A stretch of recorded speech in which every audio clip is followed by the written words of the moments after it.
Hi everybody, Will Raison here again. We can go fishing, which is fantastic. There's a bit of, confusion at the moment, to say the least, with certain aspects of the sport. But I think most of them have been cleared up now. But the fact of the matter is we can get out and we can go pleasure fishing. Obviously on venues where the close season isn't apparent. Here on the Basingstoke Canal, it's still the close season, so I can't go fishing there. But to be honest, I've been very busy. The lakes have opened. Had a couple of days where it's just been absolutely manic. But can't complain. All the anglers are adhering to the social distancing rules and being very, very sensible, which is all you can hope for in these times. I don't think we're out the woods by any stretch of the imagination, but just to see the relief on a lot of the anglers' faces that they can actually get out and go fishing, it's got to be a plus. Let's hope things don't take for worse and we get put back in lockdown or anything, but if we do, I'm sure it will be for the best. But for the meanwhile, we can get out there and go fishing. So I hope you're all having fun, catching lots of fish, sticking to the rules and the guidelines. And just generally making up for lost time. The weather's fantastic. The weekend it's going to be brilliant. So get out there and catch some fish. What I've decided to do, we're up to 2009 in Holland. And because, these are a success and people seem to enjoy not only the tactics side and the backstage bit, but the actual story sort of side, what I've decided to do is just to carry on through the World Championships. So 2009 was the last one. Now I'm doing 2010, which was in Merida, Spain, on the River Guadiana, I think it was pronounced. A fantastic venue, and I'd actually fished it once before, a few years back. I've been there and fished for one day, just as we were passing through. I can't remember if it was with Descaye or when I used to be sponsored, obviously, with Census, used to go away with Descaye, but I had been there since the World Championships in 2010. We've obviously fished Winter League, not Winter Leagues, what am I talking about? It's been a long day in the shop today. But we've obviously fished the European Championships there, and I've actually fished the Spanish Census final there with John Desk's team. So it's a venue that I've come to know, but as you'll see when I get into the story, after my first visit on the World Championships, I did like the place, but although team-wise it was fantastic, individually it didn't go so well for me. And I think it's important as an angler to, I don't want to just skip the events that have been not so good for me, albeit, like I say, we won as a team, but I don't want to be seen to just be doing doing articles on and talks on events that have gone for me and I've done well. So today's a little bit different in the fact that the end result on an individual and personal basis wasn't brilliant, but obviously the team won, which is first and foremost what it's all about. So again, I'm travelling with Stevie. We've gone to Spain. Unbelievably long drive. And the heat out there was just ridiculous. Fished in some very, very hot places in the past. Portugal being up there. Italy being right up there. But this Spain was just ridiculous. Every peg on the match length had a concrete style platform, and around that you were just surrounded by big boulders. Really harsh environment. Hard to fish in. Hard to concentrate in. But again, a fantastic place. All these warm countries tend to be fantastic fishing. And obviously Merida in Spain didn't disappoint. It's like a landlocked sort of flooded valley, but a massive, massive place. Beautiful venue, like I say. And the Spanish Federation have done a lot of work there to actually manufacture it into what has become one of their top match venues. So we arrived and we could fish, like I say, off the match length, and basically, we caught plenty of fish. We fished quite a long way off of the match length. I think we went for a few days practice before, But again, you know, starting with the hotel, fantastic hotel. For those of you that have obviously been on holiday in Spain, it's just, you know, they really know how to look after people and cater for people. Nice hotel, brilliant food, nice safe surroundings to leave your car and your gear and everything. So just fantastic. But the venue itself, there was a good head of bleak in there, a few catfish but not big. But the main fish again, and you'll notice that, well, it's just gone a little bit dark. The sun seems to have gone in, but we won't worry about that. The light still looks okay. But you might have noticed that I talk a lot about fish that are going to win events, fish that you need to catch to get yourself up in the section, and albeit win either the sections, which contribute to winning a team match, or, you know, winning individually. You've got to look at big fish. You've got to look at, you know, important fish. And on this specific venue, you really did need to catch a handful of carp. It really was that simple. During the, like I say, the unofficial practice, we caught plenty of fish, and it was quite, what's the word? It was quite apparent, so to speak, that, you know, we did need decent gear. You know, it's not, it's a little bit, what's the word? It's not uniform, the depth. The banks are a little bit in and out. There's points, there's bays, there's deep bits, there's shallow bits. And, you know, it's not probably the fairest of venues that I've ever fished, as far as, you know, being straight, the same depth, you know, and like I've already mentioned, bays and points, which can obviously make a difference when there's a pole limit. Now, on the venue itself, slider can be fantastic. However, in the week, or the unofficial practice week, we didn't really catch so much on it. But, like I say, it just became apparent, a little bit like the others that I spoke about Italy, about Paris. That week before was more about just fine-tuning your gear, getting it right, and just, you know, going into the official practice week prepared. Now, what I'd done, because I'd heard that, you know, these fish fight well, and you know, some of it can be quite shallow and the fish tear off. I had some number 4s made with the puller kit in, got some longer lengths of hydro, and it was just fantastic, you know, like catching loads of fish.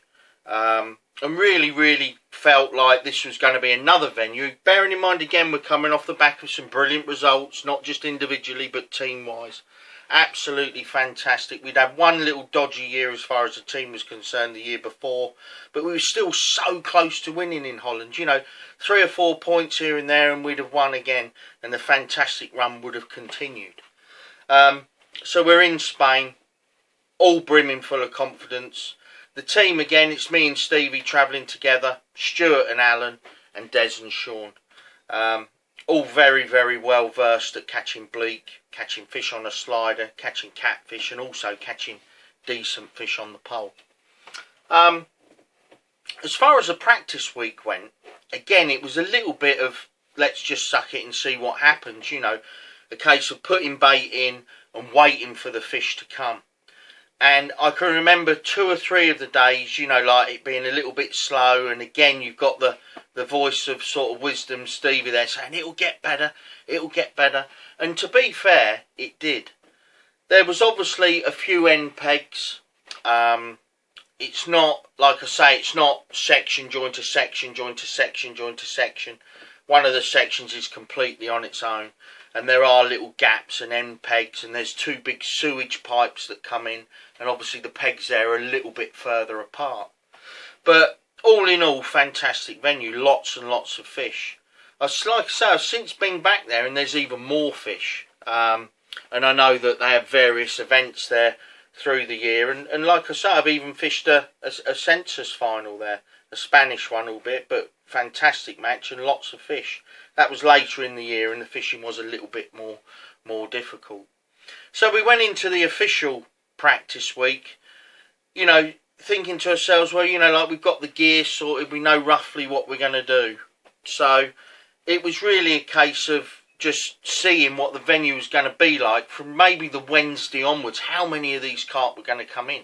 How many of these Carasio, you know, were going to make an appearance? How many were going to come into the venue? And you know, to be fair, practice was quite good. I've got to be a little bit careful because we fished the Europeans there. I fished like I say, a census league there, and I don't want to sort of get confused with, you know, the practice sessions, because I've fished quite a few practice sessions there. But I mean, it was basically long pole fishing, and even when you fish for bleak, you're fishing 6, 7, 8, 9 metres because you're quite high up, and the fish tend not to come in against these rocks. And feeding a soft ground bait, something like census surface with red trachix was very good. If you didn't get bleak in your peg, you could put a lot of joker in and really light up your joker to pull the bleak into your peg. And pinkies or maggots on the hook. You know, we're not talking finesseful bleak fishing, we're talking crude. 012, 014 hook lengths, 18 and 16 hooks, 6 elastics.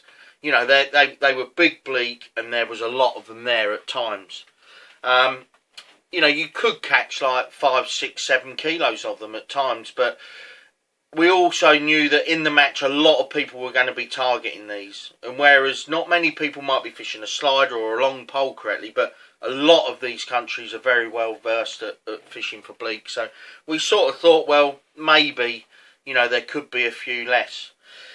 During the practice week, you know, things went well for myself. I was catching lots of fish, catching odd important fish, you know, an odd big carp that would get me from, well, if I didn't have that in the practice session, I'd have been 4th, but I'm 2nd.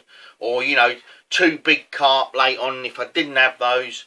I lost the carp when we were practicing in E section, and I actually got my tips muddled up on my pole, the big bore power kits, and I had some light ones made. Not made, but I had some light ones from a power light kit from an Italian pole, and I actually got them mixed up, an elasticated one with white hydro, and I had loads of pole up in the air trying to pull the elastic out, and the tip just broke, cut through the elastic, and I lost the lot. And that's one of the only times I can ever really remember my pole breaking. But you know, you live and learn, and you know, now it, looking back on it, it didn't cost me getting in the team, you know, and I still caught plenty of fish that day. But the venue had a little bit of flow on it, so now I'm going to talk to you about the long pole. You needed a decent top float. You're fishing big hooks, 14 animal hooks, 020 line. You wanted a gram to a 2 gram float. There's quite a little bit of drift on this place. It would rock back and forth. And it's a very open environment, which sort of saved you a bit when it was really hot, because you did get an odd breeze blowing in. But you needed a float that you could fish again in the gentleman's rest in front of you. You're holding your float, you're holding it right over bait, and you're waiting for an odd bite from these big fish. Now, like I say, since the unofficial practice week, obviously again we draw lots of conclusions, and we shape our attack for when we're actually going to go and fish the official week. And obviously bleak, it's about feeding very regular. And the one thing that we did notice, and I can remember that it even played a part when we fished the Europeans there, was you could feed very accurately, whether it's on the slider or on the pole. And a lot of the big fish would be just past your bait or just downstream. And this was something that obviously played a massive part. A lot of the English style anglers are used to fishing. We feed there and we fish past it. We fish to the left, we fish to the right. And a lot of people can be drawn into big fish, put your bait in, and you just hold your float right on top of it. And I can remember the second day Stevie catching a few fish about a metre downstream of his bait, just letting it go down. Bear in mind, you're not talking loads of fish. I think Stevie, the second day of the World Champs, had about 12 or 14 kilo. Did absolutely brilliant. I think he was 2nd in his section. Brilliant performance. But we'll get to that, obviously, in a bit. So like I say, the official practice week came. We caught plenty of fish. I can remember us buzzing, thinking, yeah, you know. And what was nice, what I loved about it was there was some real big uns in there. You know, like you could be sitting there and you'd have like 4 or 5 carp between £2 and £4, and all of a sudden your float goes under and you've got one £8 on. Absolutely fantastic. And you're getting a few indications. There's catfish. There's a few Carasio in there as well, which did play a part. But it became apparent during that practice week that end pegs were going to be, you know, that much better than, you know, the pegs just into the middle, or these pegs that were a little bit further apart. Like I've already mentioned, there was a couple of big sewage pipes, and the pegs, instead of being 10-12 metres apart, were like 15 metres apart. And also 2 pegs above the first sewage pipe was actually an end peg, and then it went back into this bay. So that was obviously going to be, you know, a real proper peg. So obviously I got into the team okay. The team was picked, I think, on the Thursday night. Stuart didn't get in on the first day. Now, before I go into the details of what happened during the first day for myself, you know, there's this understanding that the lowest point scorer drops out. But it doesn't always happen. If the team's winning, then, you know, it might not happen. But, like I say, going into the Saturday, Stu's not in the team. So the team's myself, Stevie, Alan, Des and Sean. So going into the first day, I can remember I drew in this section where these 2 sewage pipes were. But unfortunately, I was up the other end of this section. I think there was 34 teams in it this year, and the section was split in half, so 17 and 17. So you're not fishing against the full section. And I can remember, again, my dad was running, and he came up to me and he said, you know, like they're catching a lot of fish down by these pipes. They were pretty dormant, these pipes, and by that I mean there wasn't like sewage and water pumping in, but there was just a little trickle, and there was obviously stuff on the bottom that the fish liked, especially these bigger carp. And I was struggling. I was catching some bleak at about 8 metres. I'd caught a little barbel on the long pole, but not hooked anything big.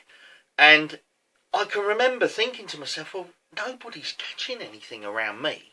You know, like the guy on either side of me, they've had like 1 or 2 little catfish and a handful of bleak. And I've caught probably 60, 70 bleak, a little barbel. And it obviously came along the bank that as a team, you know, we're doing very well. All the other lads had done well, catching some decent fish. And I can remember I went long late on. I caught a carp about £1.5 pounds, caught a decent like 14-ounce catfish. And I actually ended up, I think, weighing in about 7 kilo. And I'm looking round, and a little bit like, you know, those days when you think to yourself, well, I haven't done very well here today, and you end up doing really well. Well, this particular day was completely the opposite, because I'm sat there looking round thinking afterwards, even when I'm packing up, I'm like, well, nobody's caught anything, you know, and I've got, I thought to myself at the time, I've got 6-7 kilo, you know, like either side of me they've caught nothing. I've looked that way, no, nothing. And I was towards the end of the section, and obviously a few pegs to my right was going into the second half of my section, and I'm thinking, well, I must have done all right. Now, 17 people in my half of the section, and I actually ended up 7th, which, you know, from the area I was in my 17 peg section, was fantastic. Obviously packing my gear up, words coming along the bank, you know, we've done really well.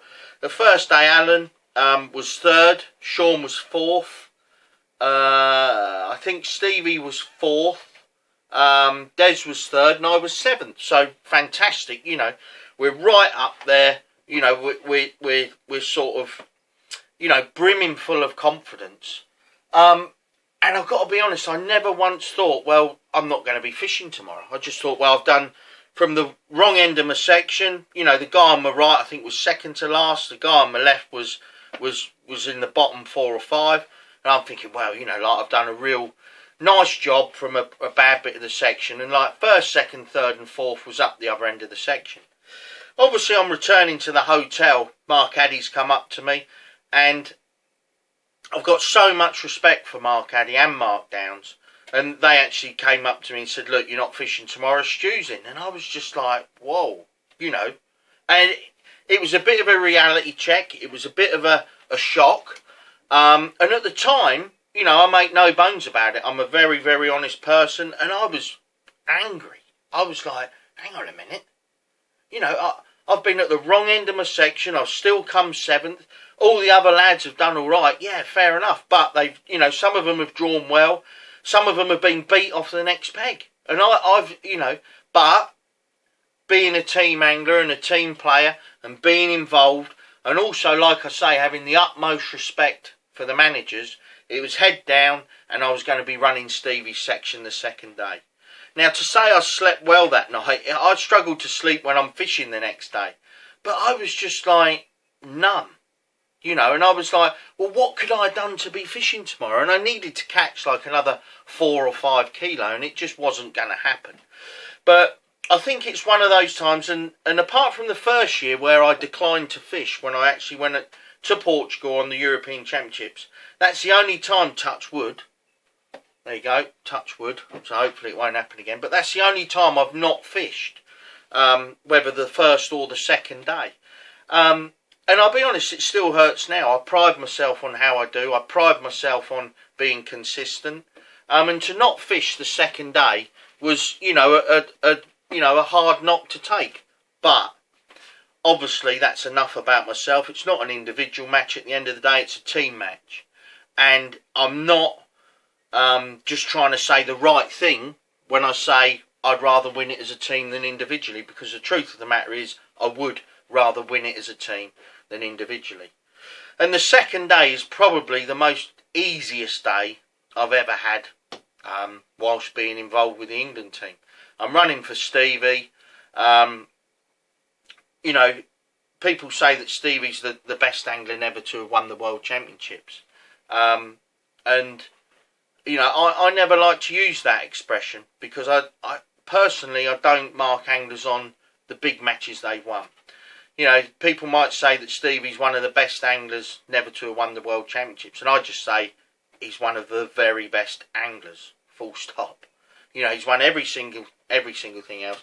And running for him this day, it was just easy. You know, you can imagine, you know, like a lot of people watching this who haven't been involved with the England team. Well, there's a radio. You're on the World Championships and you're running for Stevie. And you've got Mark Downs, Mark Addy, you know, various other people asking you this, that and everything else. And there's a bit of pressure, but because I'd been in that environment and I'd had runners, I know what I want to hear. Therefore, I felt like I knew what Stevie wanted to hear. And all through the match, we're just talking. I'm running his section. I've got my dad helping me as well. And we knew roughly where Stevie was. He was doing brilliantly. He caught a few carp that day. And as I remember, he caught quite a few smaller fish.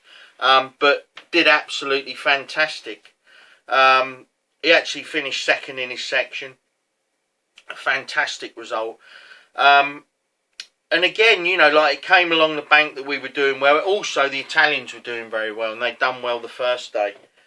So we knew that it was going to be close. The Italians are a hard team to shake off when they do well the first day. Very much like the England team, they're very hard to shake off.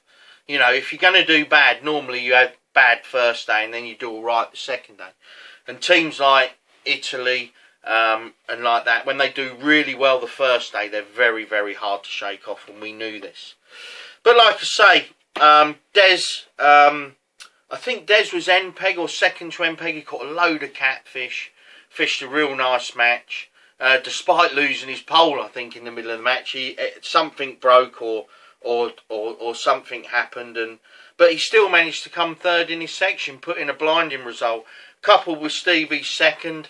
I think Sean had a bit of a struggle. He was 10th and Alan was third, so Alan again chipped in with 2 fantastic results, 2 thirds. Stuart obviously took my place. Now, another little, how to put it, obviously I've been dropped for the second day, took that on the chin, no problem. Now, up until this time, now bearing in mind I'd fished a few World Championships by this time, probably 10 or 12 World Championships, maybe 13. A lot of Europeans, I'd never drawn an end peg. Never ever drawn an end peg. I'd had a second to end, but I'd never drawn an end.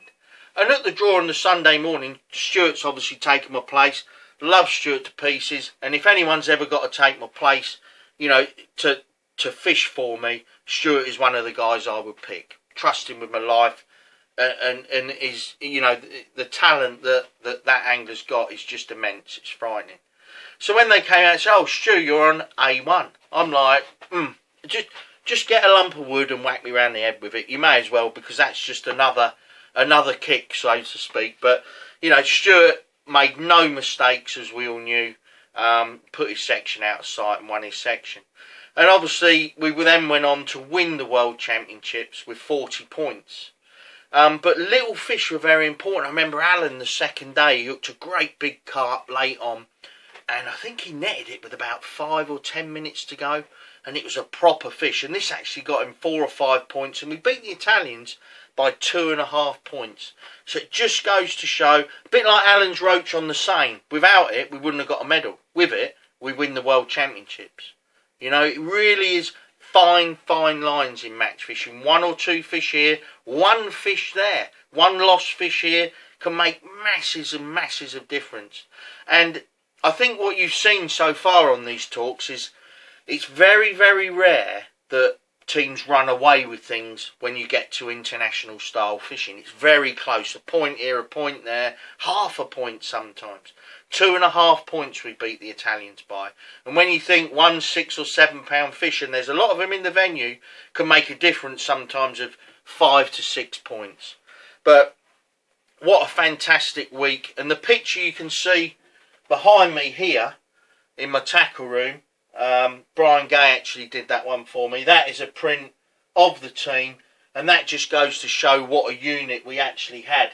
You know, you got anglers like Simon Willsmore, Cameron, Callum's dad, my dad. You know, they're all there, as well as the whole team. You know, Mark Addy, Mark Downs, Stuart there. I think he probably had a few beers by that time, looking at the look on his face. But, you know, why not? You know, we put in a fantastic shift. We'd won the World Championships again, and the role had started to continue.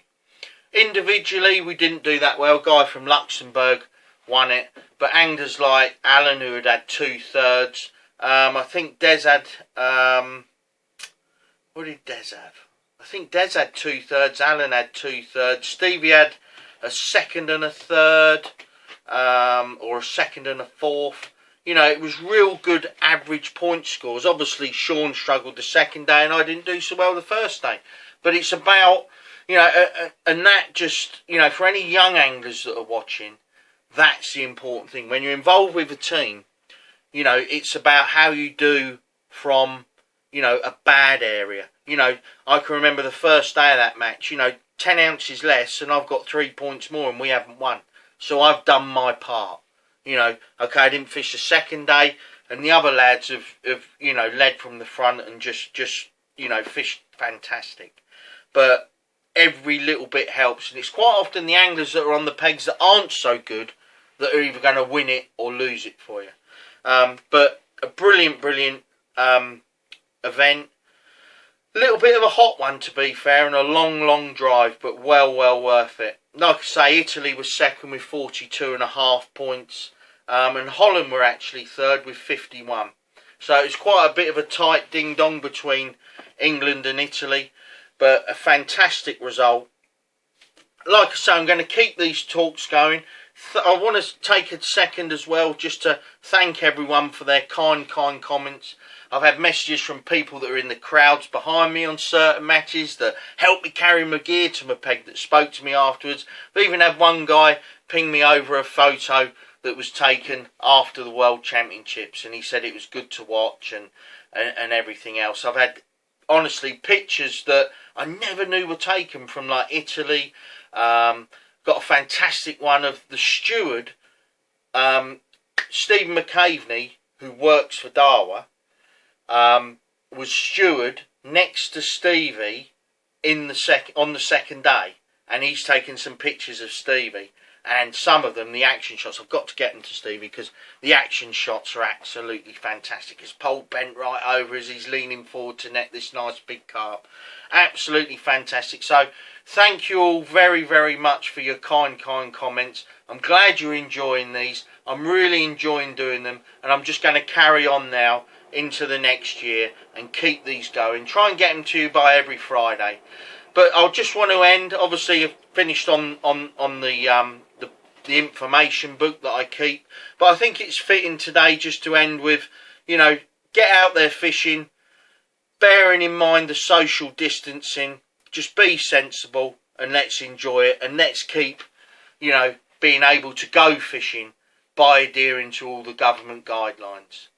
Like I say, get out there. The weather's going to be fantastic. Hope you have a fantastic weekend and tight lines. And I'll be talking to you very soon. Bye-bye.